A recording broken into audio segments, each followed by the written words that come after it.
turbo engine running. Absolute genius. Get this. Welcome. This is the show where we bring you Science. What that essentially means is discoveries, Advances. Questions. Research. technology. Unbelievable. Without further ado, This is The Naked Scientists. Hello, welcome to this week's Naked Scientists podcast, the programme that brings you the biggest breakthroughs in science, technology and medicine, with me, Chris Smith. Coming up, we ask leading experts in the fields of health, AI, space, marine science and archaeology for their standout moments that defined 2024. From Cambridge University's Institute of Continuing Education, this is The Naked Scientists.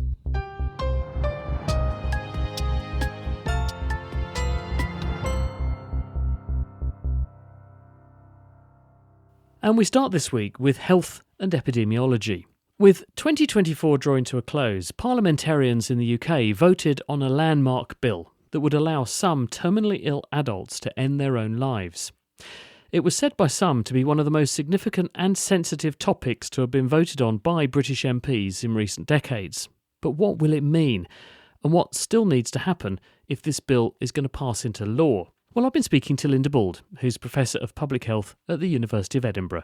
This is an important bill. It's the Terminally Ill Adults End of Life Bill. And what it would do is make it legal for over 18s who are terminally ill to be given assistance to end their own life. The reason it's important is because many countries around the world have looked at their aging populations, of course, and recognize that people who are nearer the end of life really should have more opportunities to think about how they die, particularly people who are terminally ill and are experiencing a lot of suffering. So the bill just generally will be obviously for adults. They have to live in England and Wales, so it's an England and Wales bill. They have to have the mental capacity to make the choice and to have that to be a settled and informed wish. And they actually have to make two separate declarations that are signed and witnessed. And then independent doctors have to be satisfied that the person is eligible. And the bit that's tricky and really hasn't been worked through and is different from other countries is a High Court judge will be involved. They have to hear from at least one of the doctors and can also speak to the dying person or anyone else they consider appropriate. So it's really a physician-assisted suicide, and it could be a very important piece of legislation if it's passed. What has actually happened in parliamentary terms, though? Because there was a big vote and it passed through, but what does that actually mean in practical terms? They've had this first reading of it. Does anything actually change at this stage? No, it doesn't change at this stage. What happens now is it goes through the parliamentary process. I think what's interesting about this is the MPs are given a free vote. So normally for a new piece of legislation at first reading, MPs would vote with their party and they'd be whipped to do so, which is how I always think is a tricky term, but that's the ancient term that we use. So a free vote. And then what happens is it will go to committee. So there's a series of committee stages. And there'll be further readings of the bill in the House of Commons, but also in the House of Lords. So we can't assume that this bill will become an act. It may not pass, because what happens is through those stages, amendments can be introduced or people might change their mind. In other countries where they do have equivalent legislation, I'm thinking Canada as one example, how has it gone down and been received? And how does that compare with what is being proposed for the UK? Or rather England and Wales at this stage? One piece of evidence I read suggests that over 200 million people have access to similar legislation. The first country to do this was Switzerland in 1942. Canada is an important example, and so are many of the US states. They are different, though, just in terms of how they operate their systems. So there's assisted dying, and that means that the person who's terminally ill receives the drugs from a doctor. And then they administer it themselves, so the person administers it. Assisted suicide is where you help somebody end their life. And euthanasia is the act of deliberately ending a person's life to relieve suffering. But assisted dying is what we're looking at here. So other countries have this as well. Oregon actually is probably the most useful example, Chris, because it's part of the US, the first part of the US to do this, I think from around 1997, and it's kept their legislation really quite similar throughout that period. And what they do in Oregon is actually quite similar to what's going to be in place in the UK. But in relation to other countries, There are differences. So the groups that can be included, I think Netherlands and Belgium have some of the most expansive legislation. So children even are included in that under very specific circumstances. Some countries include people who are not going to die in the next 6 months, but are experiencing unbearable suffering. So there's different versions of it. But I think what we're seeing internationally is a movement to consider a dignity in death, really, which is what this is all about. Would you regard 2024 then as a watershed moment for this? It is a watershed moment because it's the first time that the UK Parliament has voted in favour of it. I mean, in my area of research in public health, which often involves legislation on a range of issues, when you see a bill pass the first reading, even if it doesn't get through in that period, it means it will come back in future years. So I think it's a watershed moment. And in Scotland, where I'm based, we would have separate legislation, but we've also seen a similar pattern of 2 bites of the cherry. So 2 previous rounds of legislation not passed, but the one that's coming before the Scottish Parliament now and will be coming forward next year, we'll see whether our MSPs vote in favour, as has occurred in England. Linda Bald with her healthful look at 2024. Well, it's also been another bumper year for artificial intelligence. In fact, AI pioneers scooped Nobel Prizes this year. It's also only 2 years since the launch of ChatGPT, which was probably the first insight most members of the general public got into how far and how fast this field has progressed. So where are we now? Who are the major players when it comes to AI? And what have been the standout moments of this discipline in the last year? Well, this time last year, he was gearing up to give the Royal Institution Christmas lectures on this very topic. So who better to ask than the University of Oxford's Mike Wooldridge? So I think the first thing we've seen is that the debate, I think, has calmed down a little bit. People have used these tools, they've experienced them, they've got to know a little bit about what they're good at and what they're not good at. And I think, the initial, oh my goodness, we're on the edge of, the end of AI. I think that kind of feeling has sort of died down a little bit. So that actually, I think is a huge relief. We've still had AI on the front pages very, very regularly, but not quite in the same slightly hysterical tones. If I look back, what else do I see? Well, I mean, one remarkable thing that throughout the year has been the rise of NVIDIA. So NVIDIA's core technology is graphics processing units, GPUs. Now, GPUs were invented so that teenagers could have realistic renditions of explosions in whatever computer game they were playing. That's what they're for. They're doing for processing graphics. But around about 2012, it was realized that exactly that technology was ideal for training neural networks being the core technology underneath all of modern AI. And by using GPUs, you got 10 times more bang for your buck than you did using conventional CPUs, the CPUs, the central processing units that you have on a regular computer. Now, when that happened in 2012, we saw the progress in AI start to accelerate very quickly because we were getting 10 times more computer power available for the same amount of money. I hadn't realised it's one of the world's most valuable companies, valued in the trillions. And as it's been said, in a gold rush like this, you don't sell gold, you sell shovels. And they're selling the shovels. Indeed, they are selling the shovels that absolutely everybody wants. They specialize in this technology, and the reason that they are, I think at the moment, the world's highest valued company has got nothing to do with teenagers playing computer games and everything to do with the fact that they sell GPU AI supercomputers. And if you want to build your GPT class model, you're going to need tens of thousands of those AI supercomputers. So the current valuation for NVIDIA is larger than the GDP of the United Kingdom. That's an extraordinary thought. They're larger than Amazon, larger than Google, larger than Apple. That's absolutely mind-blowing. NVIDIA are definitely the winners here because they are selling those shovels in this gold rush. But everyone else appears to be just peppering the world with AI, what appears to be in a desperate hope that they'll hit the golden nugget of this is the killer function or the killer app or whatever. Is the bubble going to burst on this at some point? Because this is expensive, isn't it? The amount they must be investing in doing this, it must be bank balance breaking. to be blunt, I don't think anybody really knows what's going to take off. But the hope is if you put this everywhere, that you'll manage to land on the one that ends up winning. Another recent example is Apple Intelligence, and this is Apple's foray into generative AI. And it's exactly this model. They're embedding large language model technology in particular across all of their products, into their email and sending text messages and their notes apps and all of that, in the hope that it takes off.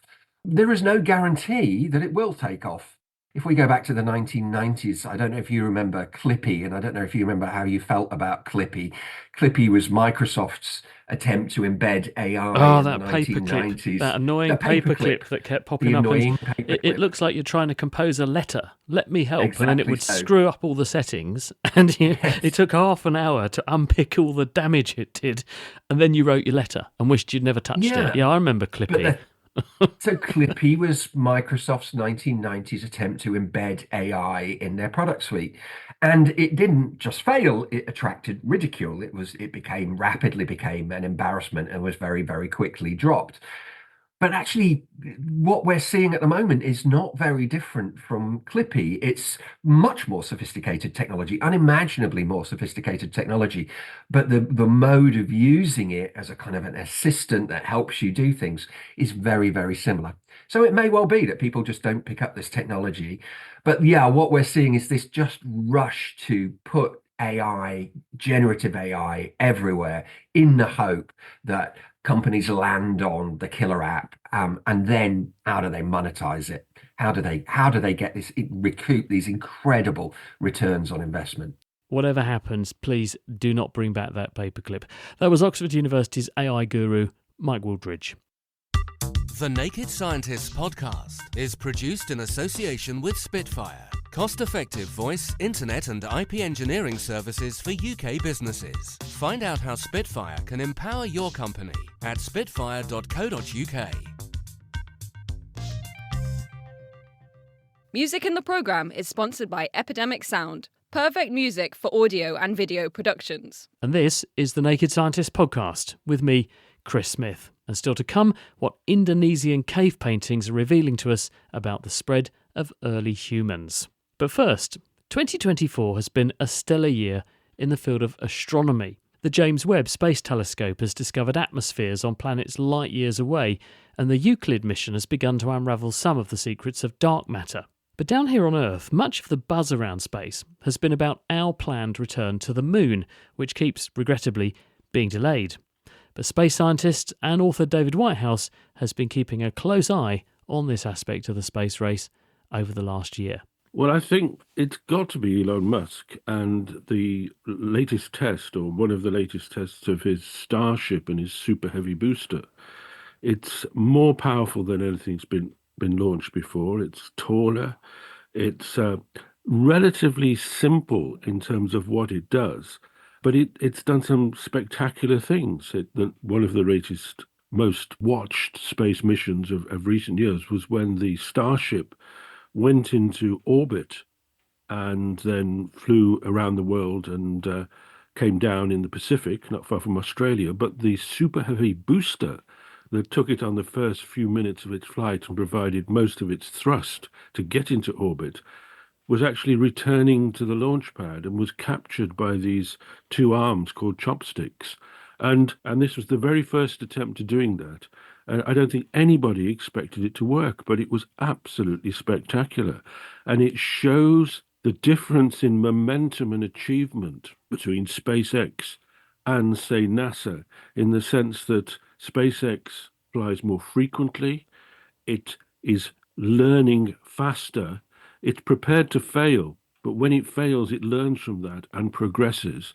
And that's why Elon Musk has become the centerpiece of going back to the moon. But also he has captured, with his Falcon rockets, the majority of the market to take satellites into space, and has the only working capsule that can take astronauts to and from the space station. So this year, next year, and probably years to come, it's all about Elon Musk and what he does. You mentioned NASA. Of course, we should have seen NASA astronauts back heading to the moon in this year, shouldn't we? That's been put back. Any update on that? Well, yes. Alongside Elon Musk's success, he has a role in the return to the moon. And we should have seen in December this year, astronauts on Artemis 2 mission fly around the moon, testing out the Orion capsule and the Space Launch System. But that has been put back at least a year because of problems with the heat shield with the Orion capsule. And it's somehow, when put against Elon's success, showing that the Artemis plan to go to the moon is now beginning to look complicated, very expensive, difficult to bring together, and delayed. And so it seems to be going into the territory that scuppered all the previous attempts to put people back to the moon. And I think that one of Elon's goals, particularly since he's now so close to the incoming administration, will be to try and rationalize that and to try and, well, with his role in the Department of Government Efficiency, to save money. But I think as part of saving a lot of money, he could actually bring SpaceX and NASA closer together. And we may see a big redesign of going back to the moon. It's quite a serious conflict of interest, though, isn't it? Because you've got this person who is very successful in that respect, commercially, and in forays into space, at the same time is going to command quite a lot of control and quite a lot of power and command quite a lot of influence in Washington, in the administration, and therefore in what they decide to do. So is anyone kind of concerned about that, or the fact that we have one person holding all the cards like this? Yes, Elon Musk seems to have moved himself through his political interest this year and his backing of President Trump into a center position for many things, including space. It was discussed on the grapevine that Elon Musk might even become the director, the administrator of NASA. But that presumably would have been too much of a conflict of interest. Having said that, it is traditional for the administrator of NASA to offer his resignation to a new administration in January for the president to decide who may want to replace him. So who knows? Space scientist and author David Whitehouse there. We now return to the marine realm and ask, with the effects of climate change ramping up around the world and an increasing number of species being added to the endangered list, which stories really are making waves?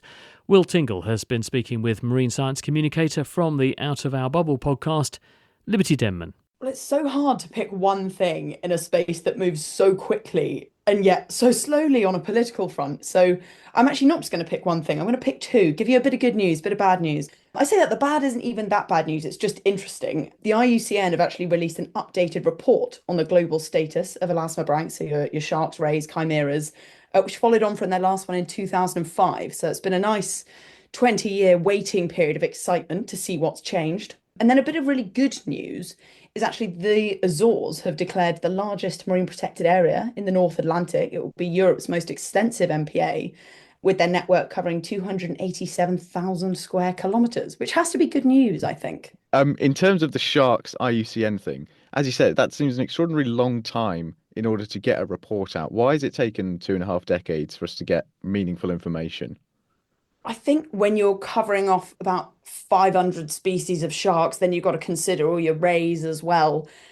That's a lot of information to cover off a lot of species all around the world. It's a big task. So I feel that's always going to take a long period of time. And also when you're assessing change, when things politically take a long time to change, and also just to understand how populations are changing, again, with long-lived species, these things take a long time to occur. So I think when you're mapping that out, it takes a really long time for these things to be assessed properly. So that's probably why it's taken the 20 years or so. But it does have some good news, got some bad news. I tend to eat my veggies first, so what's the bad news?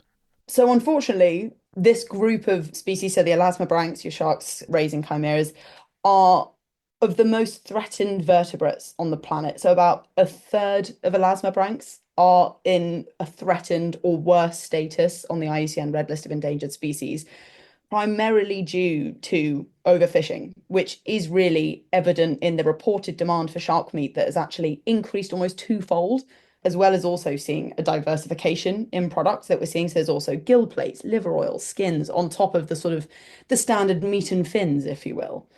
And that can be quite an alarming thing, I think, to look at. Obviously, it's a multifaceted issue. It's also not just overfishing. You've got your climate change, your pollution, all of these other elements to it. But the report does also outline some huge strides where we are making improvements, especially since 2005. So what we are seeing is a huge increase in information and also a diversity of researchers that it's coming from. So to see that starting to shift is really, really exciting. And also some of the big improvements are that knowledge bases across places in Asia, Africa, Central America, the Caribbean, where there are these really, really exciting populations and such a huge diverse range of species that we're seeing there. So to be able to see that increase in focus on collaboration, also collaboration with industry to overcome these issues, working with everything from small scale fishers up to that kind of large scale offshore work is really exciting to see. And those things are outlined in there. So it's not all bad. It's mixed reviews, I think. And the good news sounds like it continues with this MPA in the Azores. It absolutely does. Some of you may be aware of the 30 by 30 target that's trying to protect 30% of the ocean by 2030. The Azorean Sea actually covers about 55% of the Portuguese economic exclusive zone, and that makes up about 15% of the total EU waters. So the regional government moving to protect this is an incredible feat. And what I think we're really looking for now is that kind of total protection, really limiting extractive activities, whether that is mining, fishing, even the recreational side of things as well, anything that could impact the biodiversity there. So what will now be critical is the kind of how that is managed and ensuring that that community buy-in from all of the different communities that are around the Azores. But it sounds like something that's been incredibly successful so far with the network that already has been existing historically. And to see that shifting is really positive, to actually see some targets being hit, because I think it can be quite depressing sometimes to look at all of the things which we've spoken about, but not necessarily delivered on. So to see them actually delivering on this is really, really exciting. Liberty Denman there speaking to Will Tingle. Now finally, it's been a big year for the study of where we all came from, paleoanthropology, and I went to see Cambridge University anthropologist Emma Pomeroy.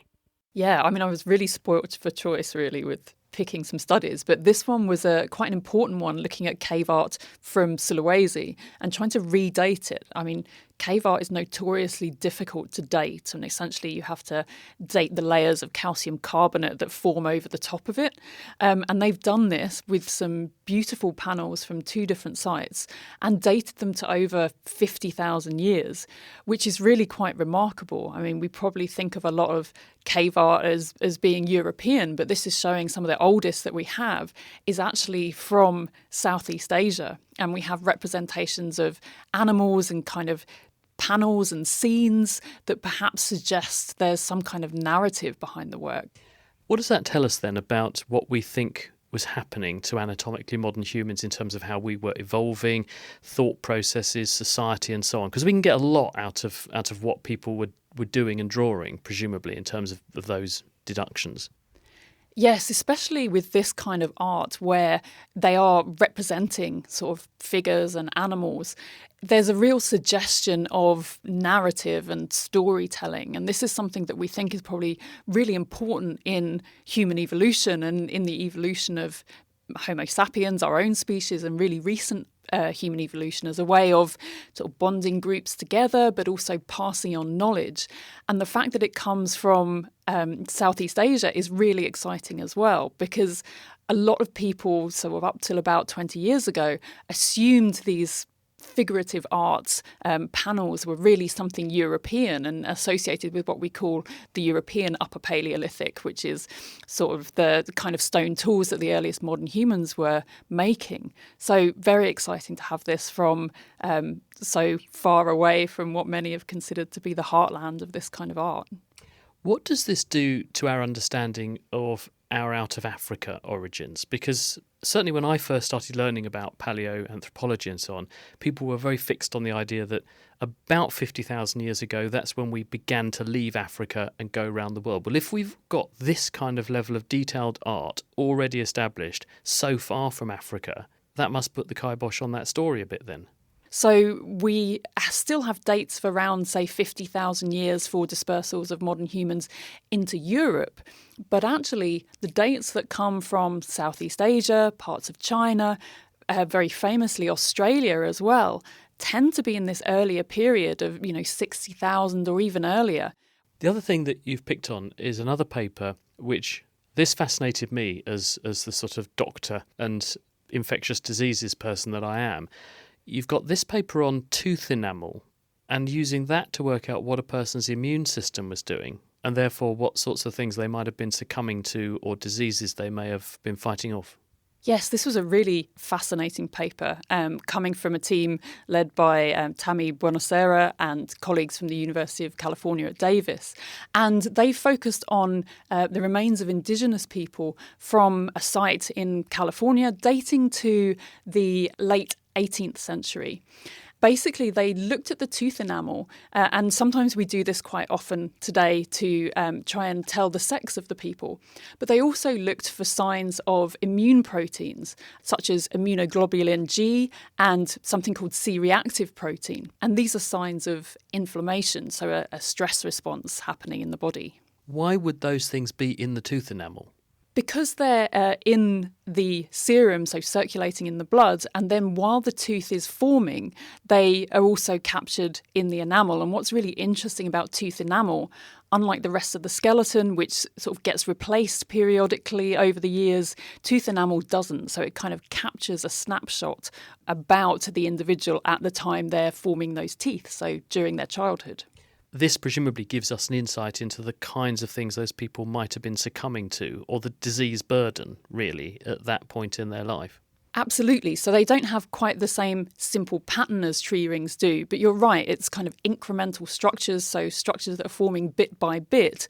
And so these results are showing us something about the lived experience of those people. And quite surprisingly, so interestingly, they were able to show by comparing the remains of indigenous people in the 18th century with those of European descendants from the same kind of area and also more recent kind of donated teeth, that those from the indigenous communities were suffering much higher levels of physiological stress. So they were finding more of these immunoglobulins and more C-reactive proteins, which was suggesting that they've perhaps got a higher disease burden or higher levels of other stressors.